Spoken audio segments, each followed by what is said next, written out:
South India shopping mall festival and wedding celebrations సరికొత్త designs తో అద్భుతమైన కలెక్షన్.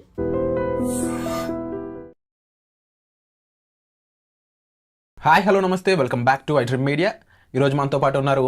మీకు వీసా గురించి ఎటువంటి రూల్ తెలుసుకోవాలనుకున్నా, ఎటువంటి విషయాలు తెలుసుకోవాలనుకున్నా, అది ముఖ్యంగా F1 అయి ఉండొచ్చు, H1B అయి ఉండొచ్చు, in other types of visas one stop solution అయిన మన ఇమిగ్రేషన్ లాయర్ అలాగే హైకోర్టు అడ్వకేట్ అయిన పృథ్వీ గారు మనతో పాటు ఉన్నారు. ఈరోజు ముఖ్యంగా ఓపీటీ అండ్ స్టెమ్ ఎక్స్టెన్షన్ సంబంధించిన కొన్ని విషయాలు, ఆ స్టూడెంట్స్ పరిస్థితి ఏంటి, స్టేటస్ ఏంటి అని తెలుసుకుందాం ఈరోజు ఎపిసోడ్లో. నమస్కారం సార్. నమస్తే Veera. Sir, first point, OPT students పరిస్థితి ఏంటి యూఎస్లో, వాళ్ళు ఎలాంటి జాగ్రత్తలు తీసుకోవాలి, దాంతోపాటుగా స్టెమ్కి సంబంధించి అది ఎక్స్టెన్షన్ అయ్యే రూల్ పర్మిషన్స్ కొన్ని లేట్ అయినట్లయితే, ఎందుకంటే ఇప్పుడు అక్కడ చాలా గందరగోళంగా ఉంది, పర్మిషన్స్ లేట్ అవుతున్నాయి ఆఫీసర్స్ వల్ల అని చెప్పేసి, అలాంటి పరిస్థితులు వాళ్ళు ఏం చేయాలి, అండ్ ఇక్కడేమో ఈఎంఐలతో ఇష్యూస్ ఉంటుంటాయి, మరి ఈ సిచ్యువేషన్ ఎలా మేనేజ్ చేయాలంటారు? అక్కడ ఉన్న స్టూడెంట్స్ అయి ఉండొచ్చు, ఇక్కడ ఉన్న పేరెంట్స్ అయి ఉండొచ్చు. విరాట్, మనం ప్రీవియస్ వీడియోస్లో కూడా మనం చాలాసార్లు మాట్లాడుకున్నాం దీని గురించి.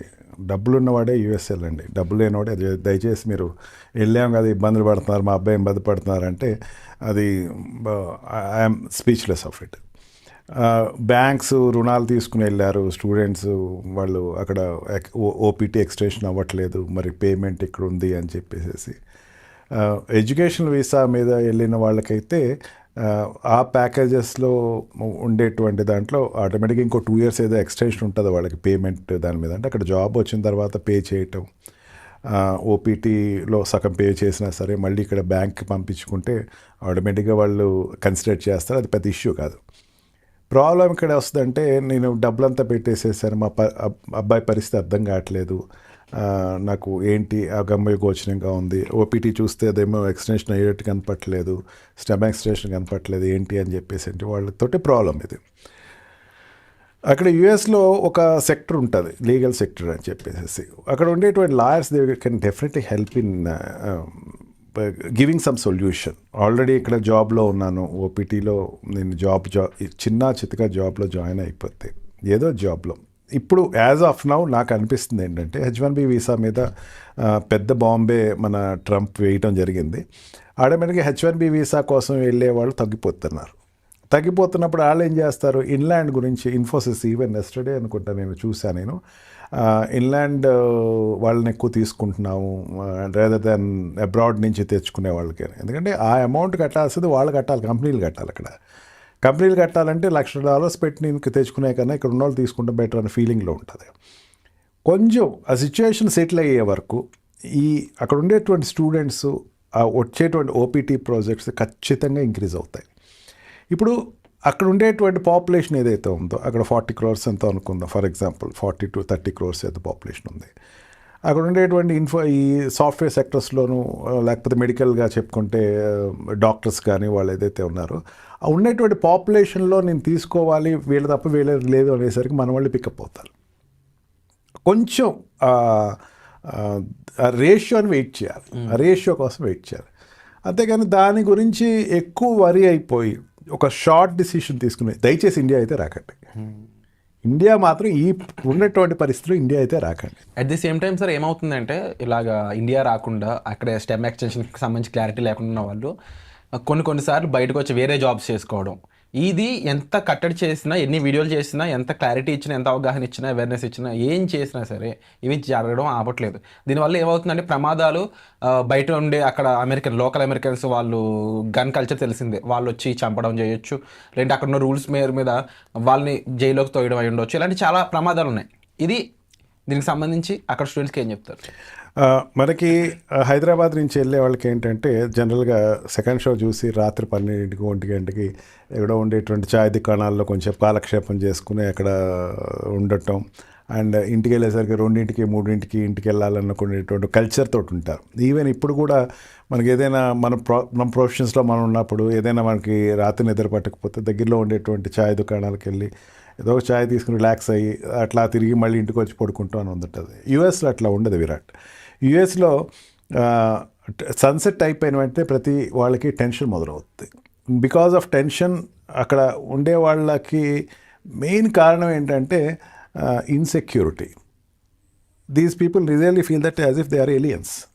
వీళ్ళు విదేశస్తులు అనేటువంటి భావన కన్నా ఇతర గ్రహాల్లోంచి ఆ గ్రహంలోకి వెళ్ళామని భావంతో ఉంటారు.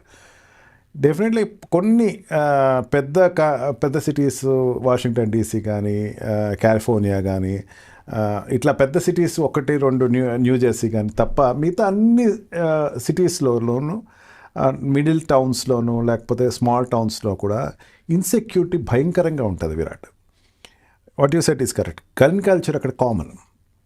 ఏమవుతుందంటే వాడు ఇన్ఎక్స్పీరియన్స్డ్ పర్సన్ ఎవడైనా ఉండి వాడికి జాబ్ రాకపోతే వేరే వ్యక్తికి జాబ్ వచ్చిందంటే వాడు మైండ్లో పెట్టేసుకుంటాడు. ఇప్పుడైనా మన కాలేజెస్లో చూసుకోండి, వాడు వాట్ వీ కాల్ ఈ క్యాంపస్ ప్లేస్మెంట్లో ఒకడికి జాబ్ వచ్చింది, ఒకటి 10 ఒకడికి వచ్చింది. సెకండ్ వాడికి ఒక రకమైనటువంటి ఒక జెలసీ ఉంటుంది. ఈ జెలసీ అనేది వీడు సర్లే ఇంకోటి వస్తుంది అనుకుని వదిలేస్తాడు, కానీ అక్కడ జెలసీ అట్లా వదులుకోరు. నాకు కాకుండా ఎవడో ఇండియన్కి వచ్చింది లేకపోతే ఎలియన్కి వచ్చింది, నేనెందుకు, ఇది ట్రిగర్ అప్ చేసుకుంటాడు. వీళ్ళు ఒక యూనియన్ ఫామ్ అవుతారు. యూనియన్ ఫామ్ అయ్యి వీళ్ళందరూ కూడా వీడిని ఎట్లయినా ఎండ్ చేయాలనుకునేవాడు ఒక సెక్టర్ ఉంటారు. రెండోది ఏంటంటే మన స్టూడెంట్స్కి ఎంత చెప్పినా సరే ఆల్టర్కేషన్స్ అనేది ఆగరు. వీడు మందులోనో తాగుతున్నప్పుడు గొడవలో, లేకపోతే స్ట్రీట్ ఫైట్స్లోనో, లేకపోతే మిగతా స్టూడెంట్స్ తోటి గొడవలు, ఇవన్నీ ఇక్కడ అలవాటు ఉన్నట్టు అక్కడ కూడా ఇక్కడ ఉస్మానియా కాలేజ్లో ఉండేటువంటి గొడవలు అక్కడ కూడా కంటిన్యూ అవుతూ ఉంటాయి. ఇక్కడ ఆంధ్ర యూనివర్సిటీలో ఉన్న గొడవలు అక్కడ కూడా కంటిన్యూ అవుతాడు. వీడు ఖాళీగా ఉండడు. వీళ్ళు ఏంటంటే సీరియస్లీ వాళ్ళ కెరియర్ బిల్డప్ చేసుకునే దానికన్నా మిగతా యాక్టివిటీస్లో ఎక్కువ మంది ఉంటారు. గర్ల్ ఫ్రెండ్స్ దగ్గర గొడవలు కావచ్చు, లేకపోతే ఇంకో ఏదైనా గొడవలు కావచ్చు. వీళ్ళు ఎప్పుడు టార్గెట్ అప్ అవుతారు. నేను ఎప్పుడు ఒకటే మాట చెప్తాను, నువ్వు అక్కడికి వెళ్ళావా, జాబ్ చేస్తున్నావా, సంపాదించుకుంటున్నావా, ఎయిమ్ ఫర్ గ్రీన్ కార్డ్. నీ గ్రీన్ కార్డ్ వచ్చే వరకు మలకుండా ఉండు. గ్రీన్ కార్డ్ వన్స్ వచ్చిన తర్వాత then you feel that yes I can stay in this country అనుకో. నువ్వు H1B వీసా వచ్చేసేసి నీ ఇక్కడ I can stay in this country అనుకుంటే అది పెద్ద అబద్ధం. స్టూడెంట్స్ ఏంటంటే ఒక్కసారి అమెరికా వెళ్ళిపోయిన తర్వాత ఇక్కడ నుంచి రాంగ్ ఫీడప్ అవుతారని నా ఉద్దేశం. ఇక్కడి నుంచి అమెరికా వెళ్ళిపోతే ఇంకా ఏదో రకంగా ఇక్కడ ఉండిపోదాం, ఏదో రకంగా ఇక్కడ సాధించుకుంటాం అని చెప్పేసి ఒక భావంతో ఉంటారు. దానికన్నా ఎలాగ ఉండటానికి ఇక్కడ ఏమేమి నేను ఉపాయాలు ఆలోచించాలని ఆలోచించడం. లాస్ట్ ఒక ఎపిసోడ్లో మనం చేసాం ఒక తమిళియన్ గురించి. వాడు ఐఓ వీసా తెచ్చుకున్నాడు. ఎట్లా తెచ్చుకున్నాడు? చాలా కష్టపడి ఇంటలెక్చువల్ వాడు క్రియేట్ చేసుకుని, వాడు ఎరీనా క్రియేట్ చేసుకుని, మ్యాక్సిమం పేపర్ సబ్మిట్ చేసి, రీసెర్చ్ పేపర్ సబ్మిట్ చేసుకుని ఐఓ వీసాకి ఎలిజిబుల్ అయ్యాడు. నువ్వు కాన్సన్ట్రేట్ చేయాల్సింది అట్లాగా. ఈ H1B వీసాతో ప్రాబ్లం వస్తూ ఉంటే ఐఓ వీసాస్ ఎట్లా తెచ్చుకుందాం, ఇంకొక ఇంటలెక్చువల్ వీసాస్ ఎట్లా తెచ్చుకుందాం, దీని మీద కాన్సన్ట్రేట్ చేస్తే career will be wonderful. 9 doors close అయితే ఒక డోర్ ఓపెన్ ఉంటుంది. ఆ విషయం మీరు అర్థం చేసుకోండి. దానికి సంబంధించి డౌట్స్ ఉన్నా సరే మీకు ఇలాంటి ప్రొఫెషనల్తో మేము ఇంటర్వ్యూ చేసేది కూడా ఆ రీజన్ మీద. ముఖ్యంగా పృథ్వీ గారు దీనికి సంబంధించి నెంబర్ ఆఫ్ వీడియోస్ అనేవి ఒక నాలెడ్జ్లా ప్రొవైడ్ చేస్తూ ఉన్నారు. మీకు మరింత డీటెయిల్స్ కావాలంటే మీరు సార్ని సంప్రదించవచ్చు. He's available for you. And moreover ఇలాంటి విషయాలు మా ముందుకు తీసుకొచ్చి ఒక క్లారిటీ ఇస్తూ ఒక ఆన్సర్ ఇస్తున్నందుకు, ఒక సొల్యూషన్ మాకు చూపిస్తున్నందుకు thank you so much sir. Thank you very much.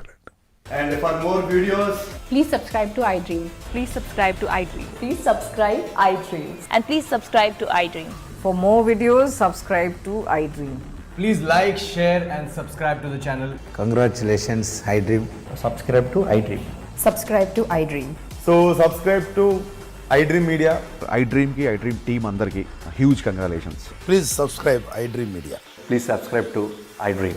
Subscribe iDream. Please subscribe to iDream. iDream అంటే నా కళల ఛానల్ సబ్స్క్రైబ్ చేసుకున్నారు, నోరు తిరుగుతలేదు. మీరైతే గంట గుర్తు కొట్టండి. For more such videos, please subscribe to iDream. Subscribe to iDream. Please subscribe to iDream. Please subscribe iDream Media. Please do subscribe to iDream. Please subscribe to iDream Media. For best entertainment and information, please subscribe iDream. And don't forget to subscribe to iDream.